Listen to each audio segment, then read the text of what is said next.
அனைவருக்கும் வணக்கம். நான் உங்கள் தீரன் பேசுறேன். இன்னைக்கு நம்ம யூடியூப் சேனல்ல நம்ம எத பத்தி பார்க்க போறோம் அப்படின்னா, வயலூர் முருகன் கோவில பத்தி தான் பார்க்க போறோம். இந்த வயலூர் முருகன் கோவில் திருச்சியிலிருந்து 11 கிலோமீட்டர் தொலைவில் குமார வயலூர் அப்படிங்கிற ஒரு இடத்துல தான் இந்த வயலூர் முருகன் கோவில் அமைஞ்சிருக்கு.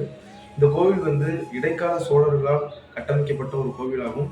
இந்த கோவில் முதல்ல ஒரு சிவாலயமா இருந்திருக்கு. அதுக்கப்புறம் இந்த கோவில் மெல்ல மெல்ல முருகாலயமா வந்து மாற்றி அமைக்கப்பட்டிருக்கு.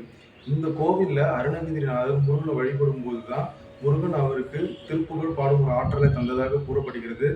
இந்த கோவில் வந்து நார்மலா எல்லா கோவிலும் ஓப்பன் பண்ற அதே டைமிங்ல தான் அந்த கோவில் ஓப்பன் ஆகும். இந்த கோவில் மதியம் மட்டும் 1:30லிருந்து 3:30 மணி வரையும் நடை சாத்தப்பட்டிருக்கு. இந்த கோவில் வந்து மிகப்பெரிய கோவில் கிடையாது. ரொம்ப சின்ன கோவில் தான். ஆனா ரொம்ப அருமையா இருக்கும். உள்ள இருக்கிற முருகன் வந்து ரொம்ப அழகா இருப்பாரு. வள்ளி, தெய்வானை அப்படின்னு சொல்லிட்டு 2 பேரோடையுமே முருகன் வந்து காட்சியளிப்பாரு.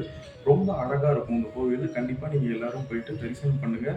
உள்ள கோவில் உள்ள புகைப்படமும், வீடியோவும் எடுக்க முடியாதுங்கிற காரணத்தினால, நான் சின்ன சின்ன காணொளி மட்டும் அங்க இங்கன்னு சொல்லி நான் எடுத்திருந்தேன். அத மட்டும் உங்களுக்கு நான் வந்து இப்ப அட்டாச் பண்ணி குடுக்குறேன். நீங்க பார்த்து வாங்க. மீண்டும் ஒரு நல்ல ஸ்தலத்துல சந்திப்போம். நன்றி.